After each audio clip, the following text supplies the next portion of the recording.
दोस्तों आज के वीडियो में हम समझेंगे कि वेक्टर क्या होता है। ध्यान दें इस डायग्राम पे दो बच्चे बैठे हुए हैं। एक का नाम ए है और दूसरे का नाम बी है। बी ए से पूछता है कि ट्री की पोजीशन क्या है। ए बताता है कि ट्री 5 किलोमीटर अवे है मेरे से।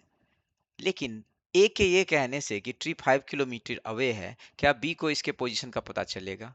अगर बी जाना चाहे ट्री तक तो वो नहीं पहुंच पाएगा, क्योंकि यहाँ से 5 किलोमीटर अवे पे तो बहुत सारे पॉइंट्स होंगे। इनफाइनाइटली मैनी डायरेक्शंस यहाँ पे क्रिएट हो सकता है। ट्री यहाँ भी हो सकता है, यहाँ भी हो सकता है, यहाँ भी हो सकता है, यहाँ भी हो सकता है, या 5 किलोमीटर अवे इधर भी हो सकता है। तो इसे डायरेक्शन को भी बताना पड़ेगा कि ट्री कहाँ पे है। तो यहाँ पे हमने देखा कि पोजीशन को बताने के लिए हमें दो चीजों की जरूरत पड़ रही है। पहला जो है वो है क्या है, मैग्नीट्यूड, जो कि 5 किलोमीटर है यहाँ पे। और दूसरा जो है वो हमें बताना पड़ेगा कि क्या डायरेक्शन है उसकी, नॉर्थ है, साउथ है, ईस्ट है, वेस्ट है, क्या है डायरेक्शन। तो मैग्नीट्यूड तो 5 किलोमीटर है, और डायरेक्शन को कैसे बताएंगे इसके बारे में हम बात करेंगे अगली वीडियोज में, जहाँ पे हम वेक्टर्स के डायरेक्शन को स्टडी करेंगे। एक और एग्जांपल लेते हैं वेक्टर को समझने के लिए, फोर्स का एग्जांपल लेते हैं कि फोर्स कैसे वेक्टर क्वांटिटी है। फिर से इस तीन डायग्राम पे ध्यान दें। एक ब्लॉक है हमारे पास जिसपे कि दो व्यक्ति अलग अलग डायरेक्शन में फोर्स लगा रहा है। अगर नॉर्मली ये क्वेश्चन पूछा जाए कि एक ब्लॉक है और उस पे दो पर्सन है जो कि 10-10 न्यूटन का फोर्स लगा रहा है, तो टोटल फोर्स कितना लग रहा है ब्लॉक पे? तो नॉर्मली जो बच्चे आंसर देंगे वो बोलेंगे कि 10-10 न्यूटन का फोर्स है तो 10 + 10 20 न्यूटन का फोर्स हो जाएगा टोटल। बट ये आंसर ऑल सिचुएशन में करेक्ट नहीं है। यहाँ पे हम देख सकते हैं थ्री सिचुएशंस। पहला जो सिचुएशन है इसमें दोनों ही पर्सन सेम डायरेक्शन में 10-10 न्यूटन की फोर्स लगा रहा है, तो ये ऐड होकर 20 न्यूटन हो गया। लेकिन सेकेंड केस में दोनों एक दूसरे के अपोजिट लगा रहा है, इसलिए फोर्स ने एक दूसरे को कैंसिल कर दिया और टोटल जो फोर्स का सम आया वो 0 न्यूटन हो गया। और थर्ड केस जो है वो बिल्कुल ही अलग है, एक राइटवर्ड लगा रहा है फोर्स और एक अपवर्ड लगा रहा है। तो इस केस में हम कैसे ऐड करेंगे ये हम अगली वीडियो लेक्चर्स में देखेंगे जब हम एडिशन ऑफ वेक्टर्स पढ़ेंगे। यहाँ पे मैंने जैसे बता दिया है इस तरह से ऐड किया गया है, तो 14.14 न्यूटन आया यहाँ पे। तो हमने देखा कि फोर्स भी एक वेक्टर क्वांटिटी है, क्योंकि इसे भी डायरेक्शन की जरूरत पड़ रही है। Without direction we can not add forces. तो हमारे पास दो तरह की फिजिकल क्वांटिटीज है, एक वेक्टर और एक स्केलर। कुछ ऐसे होते हैं क्वांटिटी जिनको हम बिना डायरेक्शन के उनके बारे में कुछ बता नहीं सकते, उनको ऐड नहीं कर सकते हैं। लेकिन कुछ ऐसे होते हैं क्वांटिटी जिनको हम ऐड, सब्ट्रैक्ट या उनके बारे में कुछ भी विदाउट डायरेक्शन के ही बता सकते हैं। जैसे कि यहाँ पे मैंने दो एग्जाम्पल दिखाया, एक पोजिशन और एक दिखाया पोजिशन वेक्टर और एक दिखाया फोर्स वेक्टर। ऐसे ही कई सारे वेक्टर्स है, acceleration vector, velocity vector. Velocity is a vector, acceleration is a vector.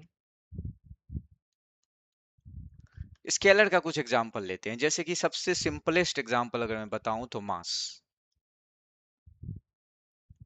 अगर ऐसा एज्यूम करते हैं कि दो पर्सन है, एक 45 केजी का है और दूसरा जो पर्सन है वो एज्यूम करते हैं कि 60 केजी का है। अब इन दोनों की जो टोटल सम ऑफ मास है वो कितना होगा? तो वो जो होगा 105 केजी होगा। ये इस पे डिपेंड नहीं करेगा कि दोनों व्यक्ति कौन से डायरेक्शन में खड़ा है, एक नॉर्थ की तरफ खड़ा है, एक साउथ की तरफ खड़ा है, या कैसे खड़ा है। इसका सम ऑलवेज ही 105 केजी होगा, इसको डायरेक्शन से कोई मतलब नहीं। तो मास क्या है हमारा, स्केलर हो गया। ऐसे ही इलेक्ट्रिक करंट, यहाँ पे बहुत सारे स्टूडेंट्स को मैंने देखा है कि थोड़ा सा उनको कंफ्यूजन होता है। वो बोलते हैं कि इलेक्ट्रिक करंट का एक तो डायरेक्शन भी होता है, वो एक डायरेक्शन में चलता है। बात सही है, उसका एक डायरेक्शन है। कोई भी चीज चलेगा तो उसकी तो डायरेक्शन होगी। अब जैसे बस है, बस चल रहा है रोड पे, एक डायरेक्शन में ही चल रहा है।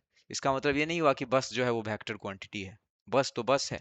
तो इलेक्ट्रिक करंट जो है इसको समझते हैं ऐसे, जैसे कि सपोज कि एक वायर है, ठीक है, इधर इसमें 3 एम्पियर का करंट जा रहा है, और एक दूसरा वायर है उसमें यहाँ इस साइड से 4 एम्पियर का करंट जा रहा है, और ये तीसरा वायर यूं जा रहा है। तो टोटल करंट जो इस वायर में होगा वो क्या होगा, 3 + 4 = 7 एम्पियर।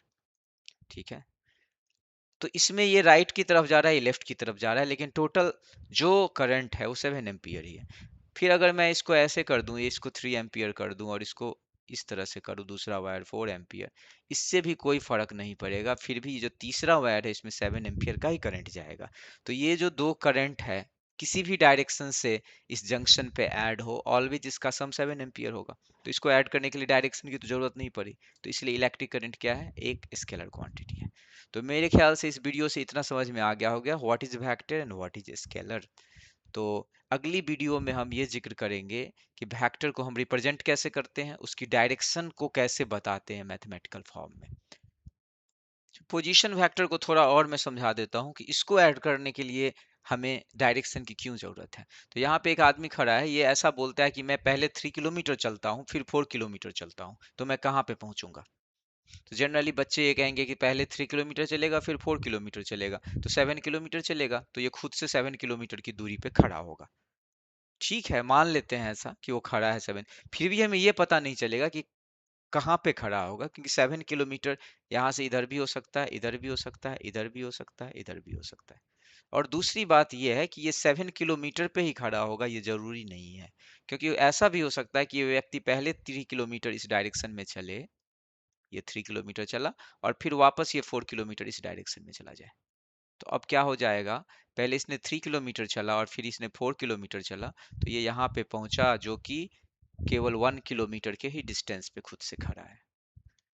और ऐसा भी हो सकता था कि ये व्यक्ति पहले 3 किलोमीटर यूं चलता और फिर 4 किलोमीटर यूं चलता, तब तो ये यहाँ पे खड़ा होता, और फिर जो ये डिस्टेंस होता, ये पाइथागोरस थ्योरम से हम निकाल सकते थे, 5 किलोमीटर होता। तो इसको भी ऐड करने के लिए हमें डायरेक्शन की जरूरत पड़ रही है, हमें ये पता होना चाहिए कि 3 किलोमीटर किस डायरेक्शन में चला और उसके बाद 4 किलोमीटर किस डायरेक्शन में चला। तो इसलिए position is also a vector quantity.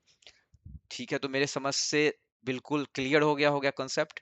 इसके बाद के वीडियोज में हम ये पढ़ेंगे कि वेक्टर को रिप्रेजेंट कैसे करेंगे, उसकी डायरेक्शन को कैसे बताएंगे, और वेक्टर्स को ऐड कैसे करेंगे अलग अलग डायरेक्शन में हो। यहाँ पे तो चलो ये ऐसा है तो पाइथागोरस थ्योरम से ऐड कर दिया, लेकिन ऐसा भी हो सकता था कि ये व्यक्ति 3 किलोमीटर पहले यूं चलता और फिर जो है 4 किलोमीटर कुछ यूं चलता, तो हमें ये पता करना था कि ये जो यहाँ पे पहुंचा वो कितनी डिस्टेंस पे पहुंचा।